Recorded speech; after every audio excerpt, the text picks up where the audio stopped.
plans.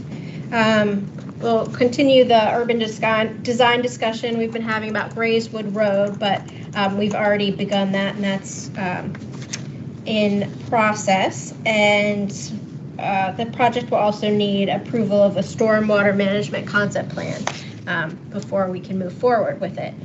So if any of the other reviewers have anything significant they'd like to share with the applicant team before we turn the meeting over, go ahead now. Okay, don't hear anything, so we'll turn it over to the applicant team. Thank you. I'm Pat Harris with Lurch Early and Brewer, and with me are Jeff Driscoll of Toll and Dawn Jorgensen, who's the engineer on the project. So we appreciate the comments. As Emily said, the primary issue, which had to do with the elimination of the crescent, we've had one meeting with staff. We appreciate staff's willingness to consider alternative design solutions to create this gateway moment into Amelin. And so we are working internally to try to come up with some thoughts, and then we'll schedule a follow-up meeting with staff. I do think it's important to note two things with respect to that. One is that irrespective of what the solution will be, we can't lose any units here, and so that's our number one goal. And then also, and most of you have received it at this point, the Fernwood Civic Association, which is those of us who have been involved in this case from the very beginning know, we're not very happy with the project to begin with and actually appealed it. They have expressed their support for the plan that's in front of you. So we hope that we can work with staff, continue working with staff to find a solution that works for everyone. So we will be back on that one. Other issues, and this one's tangentially related to that one, is there was a comment about the fact that we would be losing some trees in the crescent.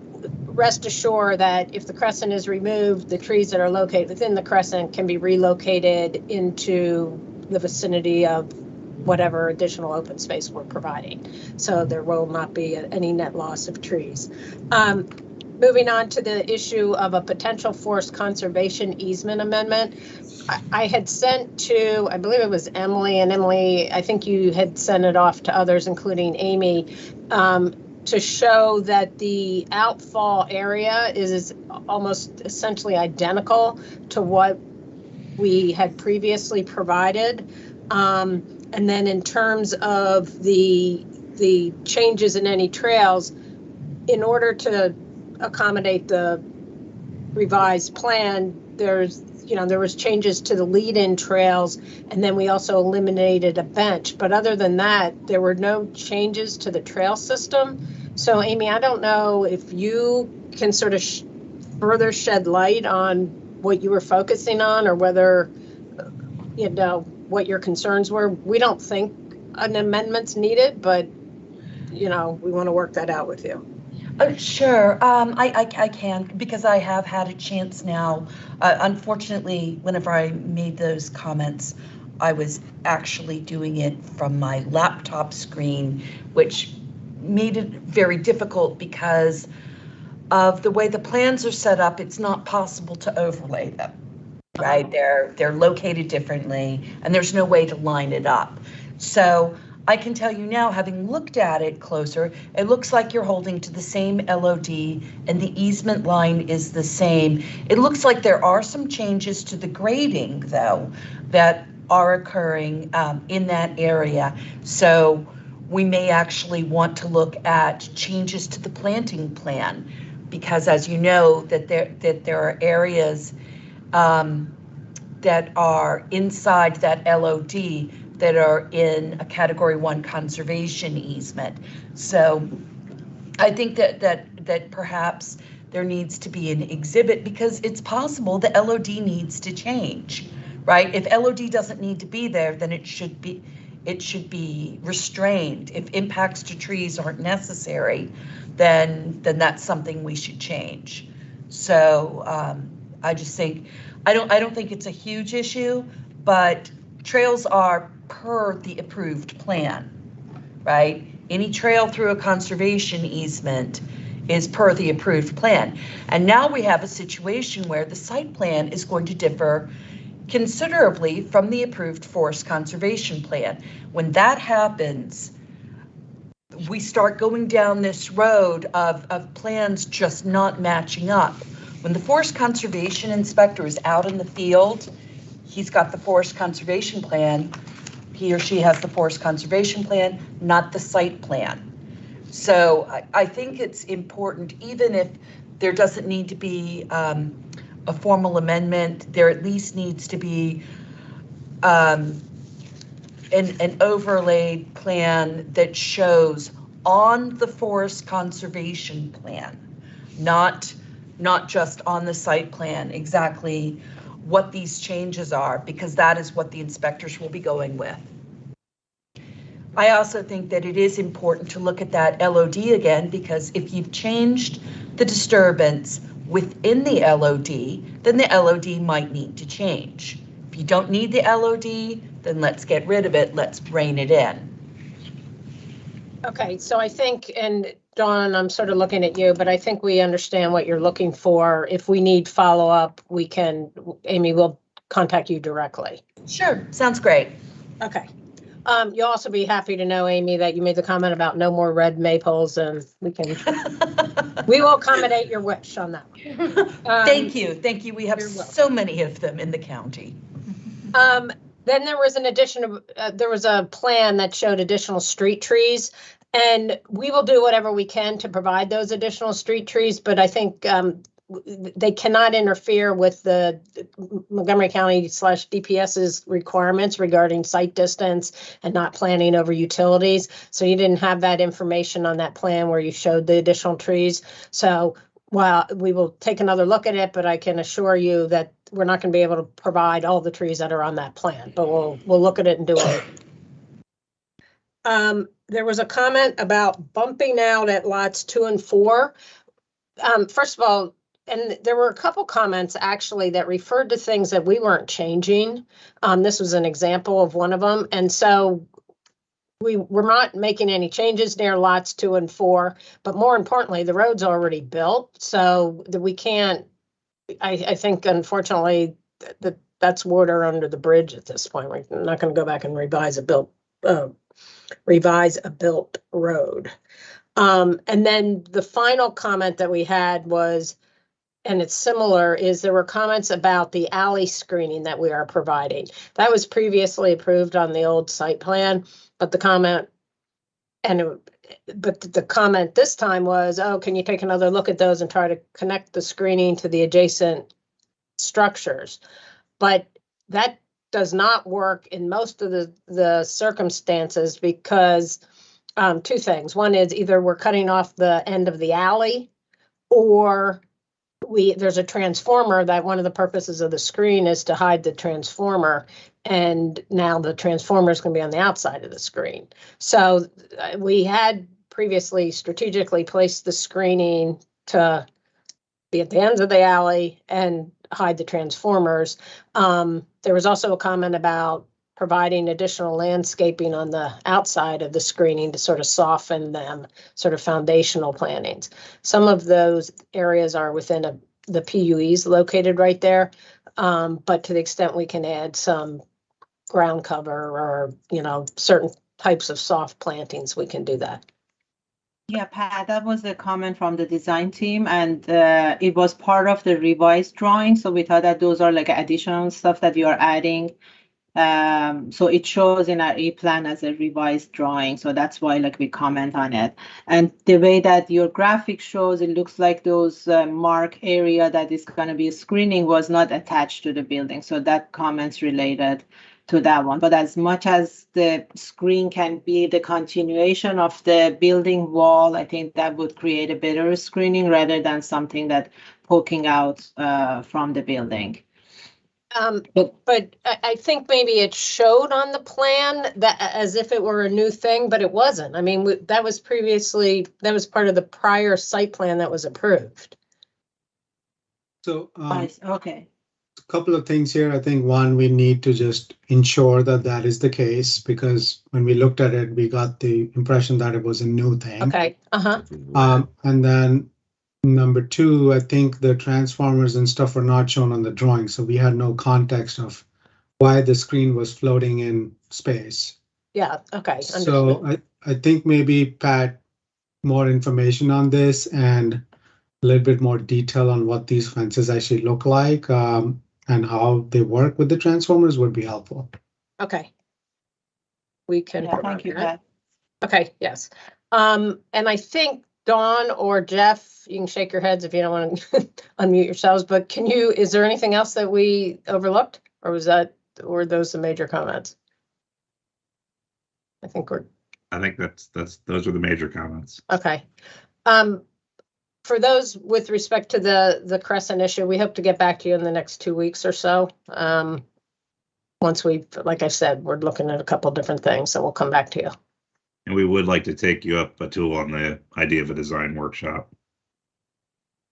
Okay, that sounds good. I think we can work together and solve this and make a really nice thing. Agreed. Can Okay. I ask real quick about the stormwater management concept? Has that been submitted yet? I was just kind of surprised by the change to the stormwater plan. This is Mark Etheridge with DPS. It has been submitted. It's been reviewed a couple of times. We're still working on it. I think we're almost done with it. I think we're waiting for some of this discussion today to move forward on the concept, finishing it up. All right, great. Thanks, Mark. Sure. So that unless staff has any other questions of us, I think that's it for the moment. We will be back shortly to you on the sort of roll up your sleeves design session. Okay. Good. Thank you, everyone. Thank you. Okay. Thank you, Bye. everyone.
I am Christina Sorrento. I'm the Chief of the Intake and Regulatory Coordination Division, and this is the DRC meeting for Gregg Road Solar Project. Your lead reviewer is Mark Beal, and the purpose of this meeting is really for the applicant to ask any questions you might have based upon the comments you received last week. I'll turn it over to Mark first to highlight any of the major items we should discuss, and then really this is the applicant's meeting. This meeting is being recorded and live streamed. So Mark, go ahead. Good morning, Mark Beal, zoning planner for Up County. We have a concept plan for a potential future solar array in the AR zone, which would be a conditional use under the zoning ordinance. We have a couple different configurations that were submitted. One of the commandments was make sure you talk with the Rustic Roads Advisory Committee when it comes time to go to the conditional use process. The major issue we have is that both layouts go into soil categories that are prohibited. Solar arrays are prohibited to be in category 1 and category 2 soils, and both layouts go into the soil categories 1 and 2. So I think the layout will need to be, the layout would need to be redone so that it was entirely in the category 3 soils. But other than that, those were the main comments.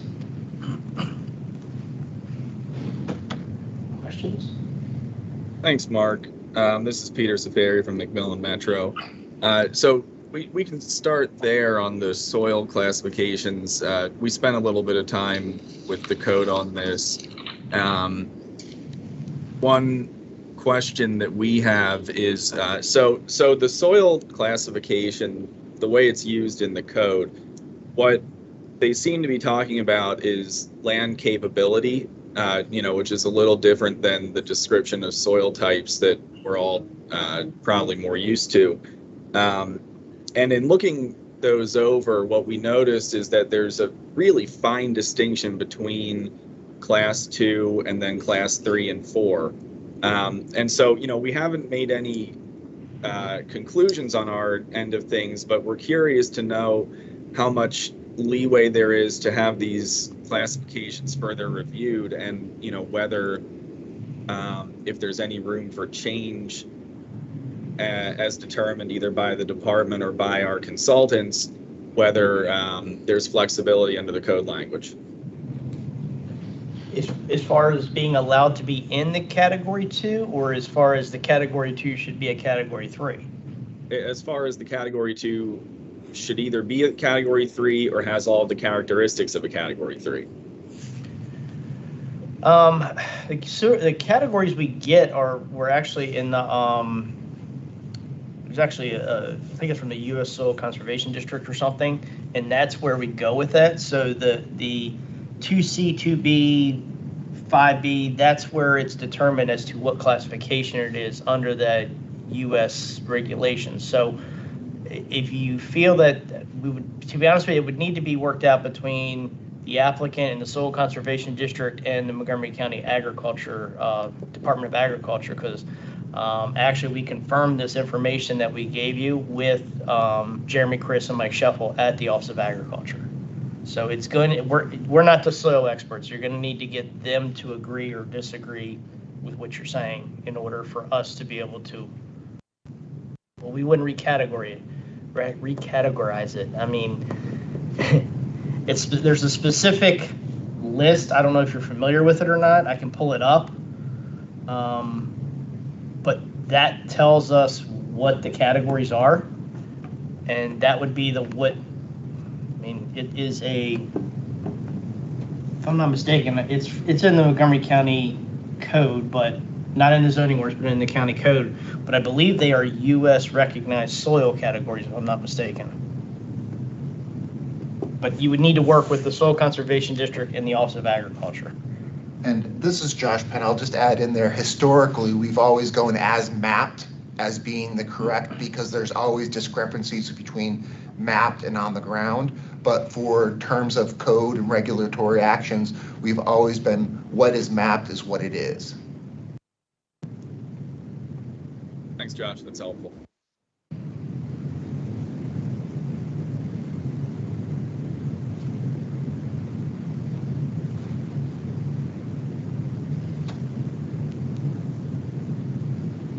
Anything else? So we did have we reviewed the road comments, and I think we understand what we need to do. You know, we need to meet with the Rustic Roads Advisory Committee, and we also should meet with MCDOT. We'll spend a little bit of time with Complete Streets, but you know, one thing that jumped out at us is because you have 2 rustic roads and then the connection is Gregg Road. We're curious to know how many of the improvements on Gregg Road are going to be required as part of the project versus something that's you know, dedicated but not necessarily built. It just seems a little inconsistent to have Gregg Road fully built and developed, connected by 2 rustic roads. Well, it would be based on, we do have a new proportionality guide, so I don't remember off the top of my head. This is Chris Van Austin, the transportation planner. So it would be related to the scale of the project. I don't think there's any exemptions for improvements on Gregg Road, so you would be limited based on just the scale of the development. The fact that you're on rustic roads, it's kind of a double-edged sword that it likely means that there's no improvements on those roads, but you will have to be mindful of any impacts to the setting of those roads. So any kind of visual impacts in specific, and that'll be dealt with the rustic roads. In terms of it being close to Gregg Road, being close to rustic roads, that's not really something that we look into. As long as it's not a rustic road, we want improvements on it. I will also add that, this is Josh Penn again, add that when you're going to do your conditional use and you're trying to make your master plan conformance findings, you'll have to do both the Rustic Roads Advisory Plan and the Arrows Plan to make sure you're compatible with both of them.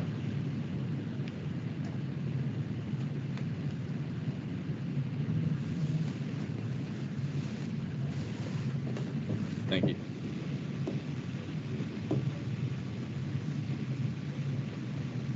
Kevin Gervais. Hi, yeah, this is Gervais Baker with Alder Energy, working with Peter and Kevin with GLW there. I had one last question. This was just a clarification on the status of, you know, all the department's recommendations here. A lot of revision requested and incompletes understood there. But I just, for the historic preservation department, the status is incomplete. I just noted that the only note on here from them was an info only and nothing that needed to be done based off it. I was just unsure if there was something additional that we needed to be aware of that was still incomplete there, or what the case was.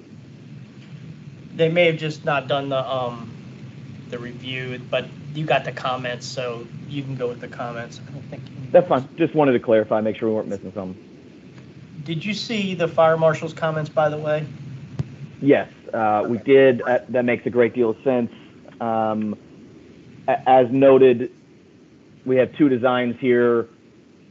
They are still have a lot of modification needs to be made to them. They're still early designs. It's kind of one of our tactics here to make sure that we are able to conform to everything y'all would like for us to do in these projects. And so I think that's something that we hadn't put in yet, but we will put in right away and make sure it gets done. Okay. And then one of my comments I forgot to mention when I started was the landscaping buffer per the special exception requirements. Just keep that in mind along. Yes, sir. You got residential houses across Gregg Road and across Zion Road, so you just got to keep that in mind. That makes a great deal of sense. Okay. Anything else? Nothing here. I don't think so. Okay. Okay. All right. Well, thank you, everybody. Okay. I really appreciate the time. Thank you all. Good day. Yes. Thank you.